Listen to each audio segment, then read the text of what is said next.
Programme में दोबारा खुश आमदीद। ये फरमाइएगा, मज़हर अब्बास साहब की अली नवाज अवान साहब हैं, आमिर डोगर साहब हैं, फिर एक लड़का है 42 साल उसकी उम्र है, लाहौरी है, इल्ताफ महमूद उसका नाम है। उसने सबसे पहले कोर कमांडर हाउस में आग लगाई थी।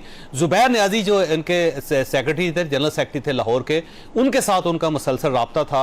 और अब जुबैर नियाजी साहब जो है वो भी सामने आने वाले, वो भी किसी वक्त प्रेस कॉन्फ्रेंस कर देंगे और एतराफ़ कर लेंगे अपना। वो जो इल्ताफ महमूद है वो भी उनको मान लेगा, तस्लीम कर लेगा, उनकी शिनाख्त कर देगा। तो उसके बाद ये नया पंडोरा बॉक्स भी खुल रहा है। मेरा ख्याल है खान साहब के लिए इलेक्शन लड़ना इतना आसान काम नहीं होगा। देखिए चल साहब, इलेक्शन लड़ना तो दायरा एक मुश्किल काम होता है और ऐसी सिचुएशन में और मुश्किल होता है। लेकिन इससे फिर इलेक्शंस के अपनी जो डायनामिक्स हैं, इलेक्शन के अपना जो क्रेडिबिलिटी है उसका क्या बनेगा। क्योंकि नॉन क्रेडिबल इलेक्शंस के बाद भी हुकूमतें बनती हैं और चलती रहती हैं, तो यहाँ भी इलेक्शन हो जाएगा और चलता रहेगा। लेकिन हम जो ऑप्टिक्स पेश कर रहे हैं, एक तरफ तो ठीक है, जो जिसके खिलाफ कानूनी कार्रवाई करनी है आप कानूनी कार्रवाई करें, लेकिन ये कानूनी कार्रवाइयाँ नहीं हो रही ना। जब आप कानूनी कार्रवाई होती है तो फिर ये नहीं होता कि प्रेस कॉन्फ्रेंस करके आप उसे छोड़ देते हैं, फिर ये नहीं होता कि इंटरव्यू कहीं दिलवा के उसको छोड़ देते हैं, फिर आप कानूनी कार्रवाई करें उसमें। यहाँ लग नहीं रहा कि कानूनी कार्रवाई। अब एंटी करप्शन ने फवाद चौधरी को पकड़ा तो फवाद चौधरी के चेहरे पे कपड़ा डाल के और हाथों में हथकड़ी लगाने की क्या ज़रूरत थी। कितने इस तरह के केसेस में चेहरों पे कपड़े डाल के पेश किया जाता है। कपड़ों पे कपड़ा डाल के मुंह पे चेहरा छुपाने का की क्या वो है उसकी, इवन कानून के अंदर कहाँ ये कहा जाता है। जब आप किसी को आइडेंटिफाई करना होता है, आपने उस सूरत में ये करते हैं। कोई टेररिज्म का केस होता है, कोई सीरियस क्रिमिनल केसेस होता है, इस तरह आप पेश करने में तो सिर्फ आप ये है कि आप किसी की हतक कर रहे हैं। आप जिस तरह हथकड़ी लगा के शाह महमूद कुरैशी को हथकड़ी लगा रहे हैं, फवाद चौधरी को हथकड़ी लगा रहे हैं, आप जिसको पकड़ के हथकड़ी लगा रहे हैं और उसके बाद जो आपके हक में बोलना शुरू कर दे वो उसके ऊपर केसेस ख़त्म हो जाते हैं। तो इस तरह इलेक्शंस होता नज़र नहीं आ रहा। इस तरह इलेक्शंस हो भी जाएगा तो वो इलेक्शंस को मानना बड़ा मुश्किल होगा। ये हमने माजी से सबक नहीं सीखा, बदकिस्मती से माजी में हम इस तरह की चीज़ें करते रहे, आज फिर हम उन्हीं चीज़ों को दोहरा रहे हैं। अब अली नवाज अवान को या सदाकत अब्बासी को आप मुझे बताएं ना, हम सारे चारों जर्नलिस्ट बैठे हुए हैं, कैसे आप किसी एक ऐसे शख्स का इंटरव्यू कर सकते हैं जो बुनियादी तौर पे आज़ाद नहीं है, जो बुनियादी तौर पे जो है मजबूर है।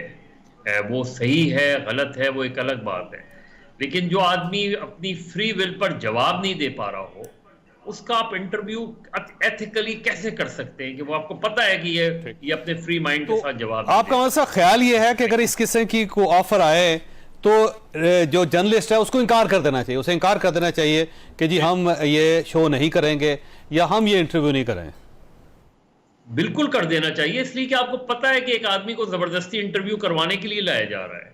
आप कैसे कर सकते हैं? आपको पता है कि वो आप जो भी सवाल करेंगे वो उसका जवाब अपने फ्री माइंड से नहीं दे सकता। तो मैं तो बिल्कुल भी समझता हूँ कि ये सारी चीज़ें जो हुई हैं ये बहुत गलत हुई हैं और मेरा ख्याल है मीडिया हाउसेस को इस चीज़ का नोटिस लेना चाहिए।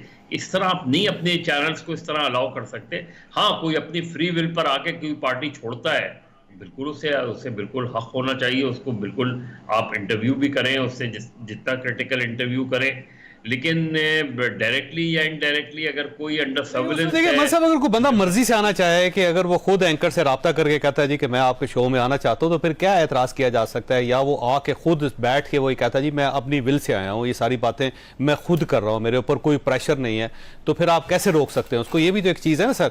अब शौकत पाशा साहब ये फरमाइए सर, ये आपको सिनेरियो इलेक्शन के अंदर को बदलता हुआ नजर आ रहा है? क्योंकि मियां नवाज साहब तो अब तकरीबन ढोल बजा रहे हैं वो, और बाप पार्टी के साथ उनकी मुलाकात भी हो रही है, उनके साथ भी उनका एक इत्तेहाद हो रहा है, एमकेएम के साथ हो चुका है। देखिए एमकेएम को विन ओवर करना वो भी इलेक्शन से पहले, क्योंकि ये कोई ऑल टाइम स्मूथ रिलेशनशिप नहीं है पीएमएलएन का और एमकेएम का। आपको अर्ली 90s वाला वो ऑपरेशन भी याद होगा, जनरल आसिफ नवाज जंजुआ साहब के मरहूम के दौर वाला। फिर जनरल परवेज मुशर्रफ के साथ एमकेएम तो बिल्कुल पार्टनर थी और मियां साहब उस वक्त फिर 2013 के बाद फिर ऑपरेशन करवाया नून लीग साहब ने मियां नवाज शरीफ के दौर में। उसमें तो खैर वो जब मियां साहब गए थे कराची ये लोग साथ थे, तो कोई स्ट्रेंज स्मूथ हमेशा नहीं रहा, बट ये बड़ी विन है कि वो कम से कम एक इम्प्रेशन देने में, अदरवाइज मेरा नहीं ख्याल कराची में मियाँ साहब को कोई फायदा होगा या एमकेएम को कोई पंजाब में कोई फायदा हो जाएगा। लेकिन एक आपने एक गिमिक क्रिएट कर दिया, आपने एक एटमॉस्फेयर क्रिएट कर दिया। सिमिलरली जब वो बलूचिस्तान में जा रहे हैं तो यूजुअल इंप्रेशन, एक नॉर्मल इंप्रेशन बन रहा था कि जनरल अब्दुल कादिर बलोच साहब पीपल्स पार्टी में आ गए थे, मीर सनाउल्लाह ज़हरी पीपल्स पार्टी में आ गए थे, कुछ बाप के लोगों से आसिफ अली जरदारी साहब की मुलाकातें भी होती रहीं, और फिर ये भी है कि आसिफ अली जरदारी साहब भी बलोच हैं और कुछ उनकी वो इक्वेशन भी बनती है। मियाँ साहब जब बलूचिस्तान जाएंगे, बाप पार्टी अगर अलायंस ऐलान कर देती है तो ये भी एक, वो कहते हैं ना, हवा बनाने के लिए। अब बड़ी दिलचस्प बात यह है कि बाप पार्टी बुनियादी तौर पर आसिफ अली जरदारी साहब ने बनवाई थी, लेकिन अब वो बेनिफिशियरी नहीं है। बेनिफिशियरी मियां नवाज शरीफ हो रहे हैं जिनके खिलाफ ये पार्टी बनी थी।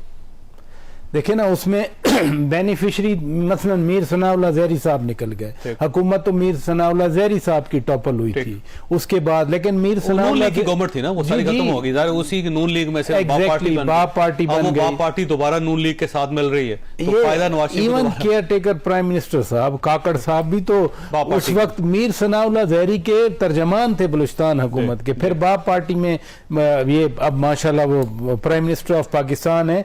लेकिन अगेन मैं बात करूंगा कि 16 सीटें बलूचिस्तान से नेशनल असेंबली की, अगर 16 की 16 भी जीत जाएं तो कोई बहुत बड़ा फर्क नहीं पड़ने वाला।